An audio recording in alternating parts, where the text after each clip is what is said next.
evening, dear viewers. You're watching us on ERi-TV. Presenting you the news prepared for this session is me, Hermel Agramai. Inviting you to join us on our tonight's news broadcast. Let's start with the major headlines.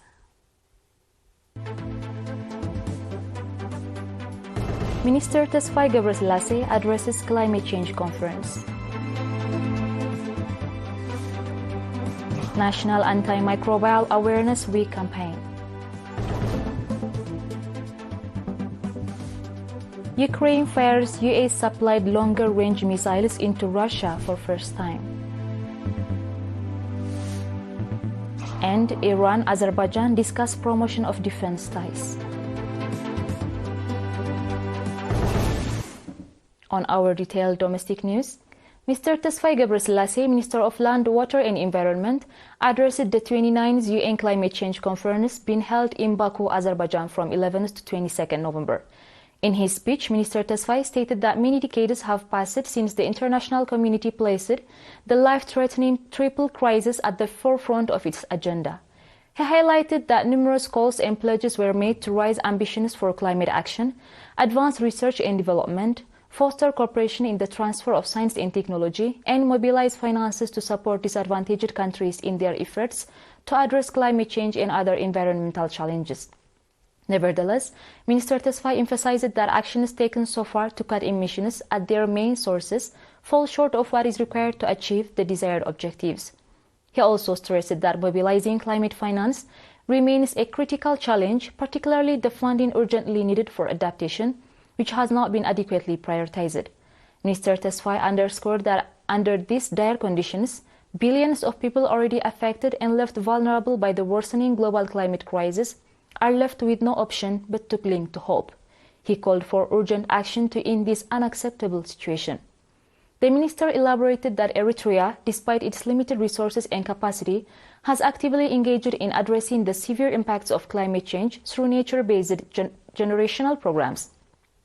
These initiatives focus on enhancing community climate resilience and restoring degraded ecosystems through soil and water conservation, afforestation and reforestation, establishing terrestrial and marine protected areas, promoting drought and disease-resistant crops and livestock varieties, improving waste management capabilities, and introducing solar energy while enhancing energy efficiency, among other measures.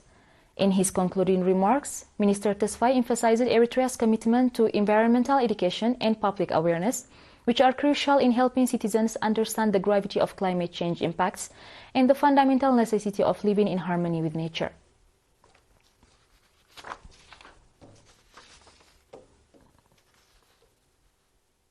National Antimicrobial Awareness Week campaign, organized jointly by the Ministries of Health, Agriculture, Marine Resources, as well as Land, Water and Environment, launched today at the NCEW headquarters in Asmara. Dr. Andebrhan Tesfatsion, representing the Minister of Health, and Mr. Emmanuel Nagasi, representing the Minister of Agriculture, highlighted that this initiative will significantly contribute to coordinating efforts to curb the growing resistance to medicines and antibiotics. They also noted that the campaign will serve as a foundation for developing effective control mechanisms. The officials emphasized the importance of implementing the 2021 and 2025 strategic plan, which aims to reduce resistance to medicines and antibiotics. During the event, several papers were presented, including Understanding and Use of Antibiotic Medicines by the Public, Preliminary Study on the Stages of Antibiotic Medicine Resistance, and Antibiotic Medicine Resistance, its seriousness, consequences, and control initiatives. Participants engaged in extensive discussions on the topics presented and made various recommendations, including the need for coordinated efforts among all stakeholders, sustaining awareness-raising activities, and conducting national research to establish a preliminary understanding of the situation. In her concluding remarks, Mrs. Amna Nur Hussein, Minister of Health, called for the strengthened participation of all relevant institutions and partners to ensure a coordinated and effective response.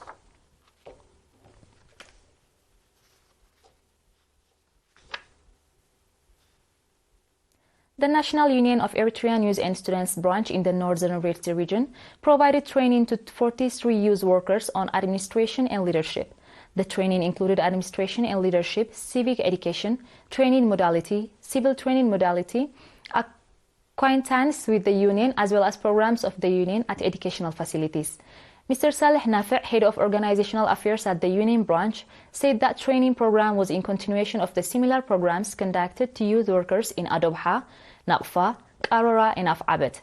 He also expressed the expectation that the trainees will practically implement the knowledge they gained from the training at the place of work. Indicating on the significance of the training, Mr. Amna Saleh, head of administration and finance at the education office branch in the northern Eritrea region, called for organizing similar training programs.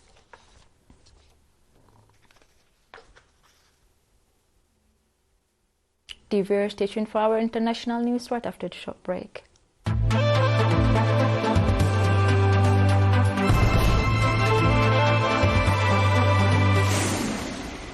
Welcome back.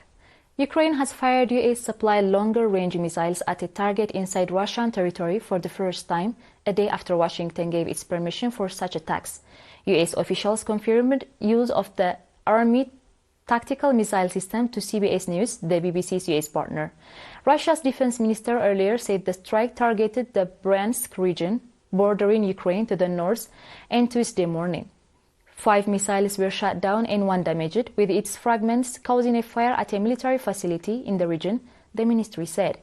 Russia's foreign minister Sergei Lavrov accused Washington of trying to escalate the conflict.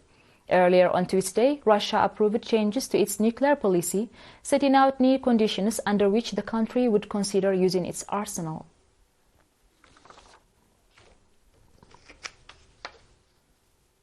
On our last international news, Iran and the Republic of Azerbaijan have held the 4th meeting of the Joint Commission on Military and Defense Cooperation in Tehran during the past recent days. In a meeting on the sideline of the event yesterday, Deputy Chief of Staff of the Iranian Armed Forces, General Mohammad Reza, and Azari, Commander General Farid Aliyev discussed a range of issues. They talked about the ways to promote military cooperation between the two countries. Pointing to the significant and influential place of the Azerbaijan Republic in Iran's foreign policy, the Iranian general said the South Caucasus developments would impact Iran's security. He also hailed the deep-rooted bonds between the Iranian and the Azeri nations, saying closer cooperation between the two neighbors will pave the way for their success and serve their national interests. For his part, General Aliyev called for closer cooperation between Baku and Tehran to ensure peace and stability in the region.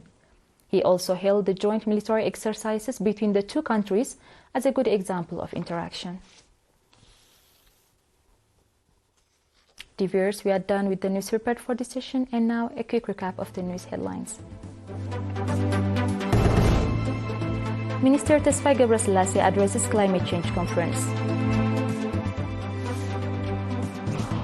National Antimicrobial Awareness Week campaign. Ukraine fires US-supplied longer-range missiles into Russia for first time. And Iran-Azerbaijan discuss promotion of defense ties. Dear viewers, that was all for tonight. Thank you for joining us and have a blessed night.